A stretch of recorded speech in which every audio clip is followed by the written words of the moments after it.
Papa a été déporté le 3 décembre 1943 depuis Drancy vers Auschwitz. Il raconte « Notre calvaire à Drancy et Auschwitz est indescriptible. Ma première femme et notre fils Sylvain sont immédiatement gazés à la sélection. Comment faire face à une telle cruauté si bien organisée, à cette insoutenable horreur du quotidien? Je suis dirigée sur Monowitz, un des sous-camps d'Auschwitz, où je travaille comme terrassier. Le 18 janvier 1945, les Russes approchent d'Auschwitz. Les SS nous rassemblent pour nous emmener avec eux dans leur fuite. C'est ainsi que débute la marche de la mort. Beaucoup sont morts d'épuisement ou sont achevés par les nazis. Aujourd'hui encore, je n'arrive pas à m'expliquer comment nous avons pu, nous les rescapés, avec le peu de force physique et même morale qui nous restait, échapper à ce carnage. Nous arrivâmes à Buchenwald, puis encore une fois, nous reprîmes la route pour Theresienstadt, où nous fûmes libérés par les Russes. Je suis dans un tel état d'épuisement, je suis tellement malade que je ne me rends même pas compte de cette libération. Je pèse 38 kilos. Après une longue convalescence, je suis à même de rentrer en France, où je retrouve la fiancée de mon cousin, qui elle aussi fut déportée à Auschwitz et reste la seule survivante de toute sa famille exterminée.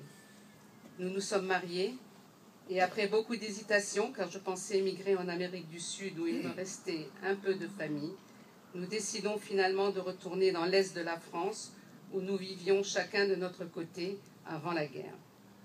Outre la cruauté des nazis et de leurs auxiliaires, nous avons également été victimes de l'indifférence du monde qui ont laissé faire le massacre d'innocents. Ces pays étaient-ils aussi impuissants? Mais nous avons survécu et donc gagné. Nous étions plus forts moralement. Nous étions la tête haute, notre volonté était intacte. J'en veux pour preuve les nombreux actes de résistance au sein du camp d'Auschwitz.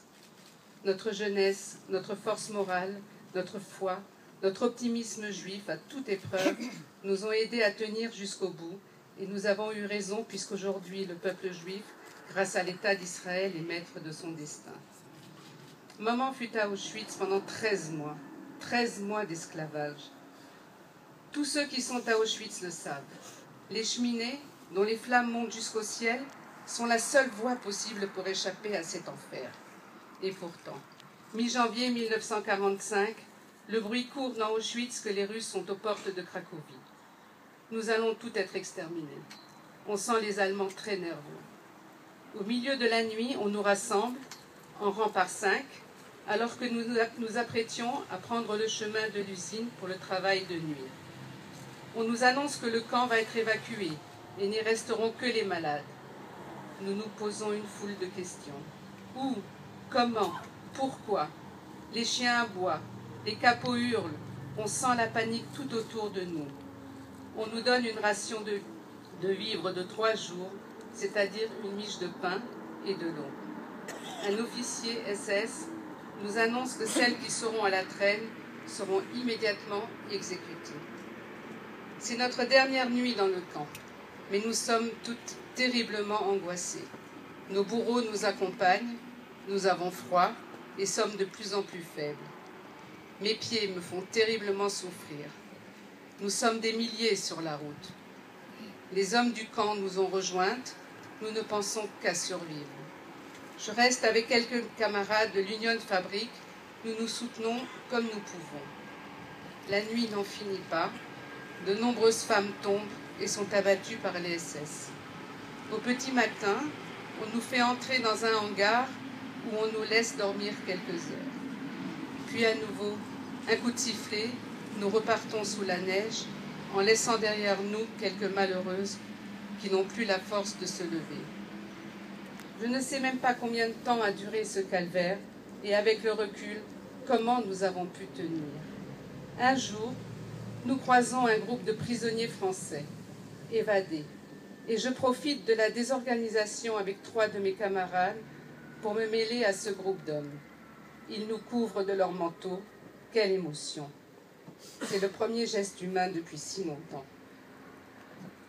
C'est ainsi, maman, que tu échappes à la mort, pratiquement certaine, en évitant Bergen-Belsen, ta destination finale.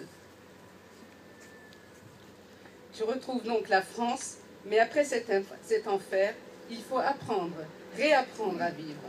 Comment as-tu fait, maman? Où as-tu trouvé cette force qui t'a animée tout au long de ta vie?